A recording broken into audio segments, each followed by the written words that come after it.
పేద ప్రజలకి పరిపాలన దగ్గరికి రావాలా?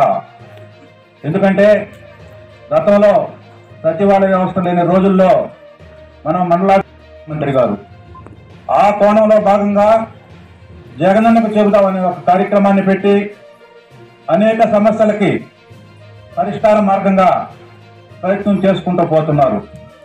అందులో భాగంగా జిల్లా స్థాయి అధికార యంత్రాంగం అంతా మనం తిరుపతికో గూడూరుకో ఈ విధంగా పోయే పరిస్థితులు గతంలో. కానీ సామాన్యుడు ఒక పై అధికారిని పోయి కలుసుకునే పరిస్థితి ఉండేది కాదు. కానీ ఈరోజు జిల్లా యంత్రాంగం మొత్తం మన వాకాడికి రావడం గతంలో బహుశా ఇప్పుడు జరగని కార్యక్రమం మన ప్రీతం ముఖ్యమంత్రి జగన్మోహన్ రెడ్డి మానస పుత్రిక. కాబట్టి ఇక్కడికి వచ్చిన ప్రభుత్వ అధికారులందరికీ చేతులు జోడించి నమస్కరించుకుంటున్నాం. ముఖ్యమంత్రి గారి యొక్క లక్ష్యం పేదవాడు బాగుంటేనే ఈ రాష్ట్రం బాగుంటుందని ఆలోచించినటువంటి మన ముఖ్యమంత్రి భారతదేశంలో దాదాపు 85% పేదరికం ఇంకా పేదలుగానే మగ్గిపోతున్నారు. దానిలో మార్పు తీసుకోవాలన్న కార్యక్రమంలో భాగంగా మొన్న వచ్చిన తుఫాను వల్ల జరిగిన నష్టమైతేనేమి అనేక సమస్యలు బహుశా మండల స్థాయి అధికారులు అందరి దృష్టిలో ఉన్నాయి. కాబట్టి ముఖ్యంగా రోడ్లు తాత్కాలిక రిపేర్లు చేయకపోతే వాహనదారులకి దాదాపు ప్రమాదాలు జరిగే పరిస్థితులు, ముఖ్యంగా R&B రోడ్లు అనేక చోట్ల కోసేసి కొత్త వారు ఎవరైనా వస్తే పడిపోయే పరిస్థితులు R&B రోడ్లు ఈరోజు ఉన్నాయి. అదేవిధంగా అనేక చెరువులు ముఖ్యంగా తీర ప్రాంతాల్లో మొన్న కొట్టిన గాలికి తెగిపోయి బస్తాలు వేసి ఉన్న పరిస్థితి ఉంది. వాటిని కూడా మనం యుద్ధ ప్రాతిపదికన వార్ పుట్టింగ్ బేస్ లో రిపేర్లు చేసుకోవాల్సిన అవసరం ఉంది. అదేవిధంగా తీర ప్రాంతాల్లో 40 సంవత్సరాల ముందు వేసిన ఎలక్ట్రికల్ స్తంభాలు అన్ని దాదాపు పడిపోయే పరిస్థితిలో ఉన్నాయి. మొన్న వచ్చిన తుఫానికి మిగిలిన కూడా పడిపోయాయి. కాబట్టి విద్యుత్ అధికారులు తీర ప్రాంత గ్రామాల్లో పంచాయతీల్లో అధికారులందరూ పర్యవేక్షిస్తున్నారు. వారందరూ కూడా కష్టపడి పనిచేస్తారు. ఎందుకంటే కరెంట్ విషయంలో అయితే తీవ్రంగా దెబ్బతిన్నది మనకు తెలుసు. ఎక్కడ జరిగినటువంటి నష్టం మన ప్రాంతంలో జరిగింది. దాదాపు 4-5 రోజుల్లోనే దాన్ని పూర్తి చేశారు. మిగతా రెవెన్యూ పరంగా కూడా సమస్యలన్నీ చెప్పారు. ఇరిగేషన్ అధికారులు కూడా ఆ వరదల్లో కూడా చాలా చక్కగా ప్రతి ప్రాంతానికి వెళ్లి సమస్యలన్నీ కూడా క్రోడీకరించారు. వాటి ప్రకారం మన ఆర్డీఓ గారు చెప్పిన విధంగా, పెద్దలందరూ చెప్పిన విధంగా ఆ కార్యక్రమాలన్నీ పేదవారికి అందుబాటులో ఉండే విధంగా చేయమని కోరుకుంటూ, ముఖ్యంగా పేదవారికి ప్రతి ఇంటికి కూడా నష్టపోయిన వాళ్ళకి బిల్లులు ఇచ్చే విధంగా సహకరించమని ఆర్డీఓ గారికి నిర్ణయించుకుంటూ నాకు అవకాశం ఇచ్చింది. కృతజ్ఞతలు. మిత్రులందరికీ నా హృదయపూర్వక నమస్కారాలండి. జగనన్నకి చెబుతాం. మేము జగనన్న కన్నా ముందు ఆర్డీఓ గారు సమస్య చెప్పుకోవాలని వచ్చామండి. మా దుగ్గరాజపట్నం పంచాయతీ గురించి నేను చెప్పదలుచుకున్నాను. ఎందుకంటే వాకాడు మండలం పెద్ద పంచాయతీల్లో దుగ్గరాజపట్నం పంచాయతీ పెద్దదండి. 8 గ్రామాలు ఉన్నాయి. తీర ప్రాంతాల గ్రామాలు ఎక్కువ ఉన్న పంచాయతీ అంటే దుగ్గరాజపట్నం పంచాయతీ.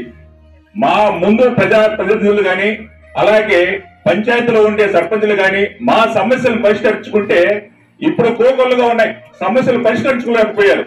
ఇప్పుడు ఆ సమస్యల్ని మాకుండా మన ఆర్డీఓ గారి చేత ఆ సమస్యలను పరిష్కరించాలని కోరుచున్నాం.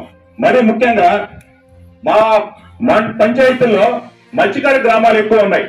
ప్రతి ఒక్కరూ సముద్రం వేట సాగించుకోవాలి. ఈ తుఫాను కారణంగా తుఫానికి ముందు 10 రోజులు కానీ తుఫాన్ తర్వాత 15 రోజులు కానీ సుమారుగా నెల నుంచి వేట సాగించలేని దిశలో ఉన్నాం. ఇలాంటి సమయంలో కూడా మాకు పైనుంచి ఎలాంటి పౌర సరఫరా అంటే బియ్యం కానించి కొన్ని మా 1300 రేషన్ కార్డులు ఉంటే వాటిలో 160 రేషన్ కార్డు హోల్డర్లకే ఈ సప్లై చేయడం జరిగింది. 3 చెరువులు అన్ని నిండిన తర్వాత లాస్ట్ గా మా చెరువుకి రావాలండి. కానీ మన జగనన్న వచ్చినప్పటి నుంచి వర్షాలు నిండుగా పడటం వల్ల డైరెక్ట్ గా ఆ వర్షాలతో చెరువు నిండిపోయి పంట సాగిస్తున్నాం. గత ప్రభుత్వం వర్షాలు లేక అసలు చెరువు లేక 4 సంవత్సరాలుగా పంట సేద్యం చేసిన లేదు మా పంచాయతీలు అయితే. అది మాకు అలా కాకుండా డైరెక్ట్ గా బ్యారేజ్ నుంచి ఒక పంట కాలం ఏర్పాటు చేయడం జరిగింది. తర్వాత భూమి పూజ అయింది. కొంతవరకు అయితే పంట కాలువ ప్రారంభించడం జరిగింది. ఈ త్వరగా రాబోయే 2 నెలల్లో ఈ పంట కాలం త్వరగా పూర్తి చేసి రాబోయే ఎలక్షన్ లోపల మా పంట కాలం పూర్తి చేసి మా రైతులందరికీ ఆనంద నింపాలని ఈ సభ కోరుకుంటున్నాను. గాలుల నుండి ప్రతి ఏటా ఈ వర్షాకాలంలో ఆ తీర ప్రాంత గ్రామాలంతా ఇబ్బంది పడిపోతుంటారు. ఇటీవల జరిగినటువంటి ఈ తుఫాన్ కారణంగా దీని ప్రభావం తీర ప్రాంత గ్రామాలు జల దిగ్బంధంలో చిక్కుకొని అనేక గ్రామాలు దాదాపు 4-5 రోజుల పాటు కనీస రవాణా వస్తు లేక, విద్యుత్ సౌకర్యం లేక, అక్కడకు కనెక్షన్స్ కట్ అయిపోయినందువల్ల వాళ్ళ జనజీవనం అస్తవ్యస్తమైనటువంటి పరిస్థితి. అదేవిధంగా మిగిలినటువంటి గ్రామాలు సముద్రం వల్ల ఇబ్బంది పడతాయి. మిగిలినటువంటి గ్రామాలు స్వర్ణముఖి వచ్చేటువంటి వరదల వల్ల, స్వర్ణముఖి పక్కన ఉన్నటువంటి గ్రామాలు అనేక ఇబ్బందులు. కానీ ఎన్నడూ ఊహించినటువంటి రీతిలో, ఎప్పుడూ రానటువంటి రీతిలో మనకు వ్యవసాయ భూములు వ్యవసాయానికి అనుకూలంగా ఉండి వాళ్ళ అనుభవంలో ఉన్న భూములు, అబ్జెక్షనబుల్ లేని భూములన్నింటినీ కూడా సర్వేయర్లు, విఆర్ఓస్, ఆర్ఐస్, తహసీల్దార్స్ ఒక చేసిన తర్వాత అసైన్మెంట్ కమిటీకి ఈ జగన్లకు చెబుదామనే కార్యక్రమం ఏర్పాటు చేయడం జరిగింది. ఇక్కడ మనము ఈ మిచాంగ్ తుఫాన్ గురించి మనం చర్చించుకోవాలి.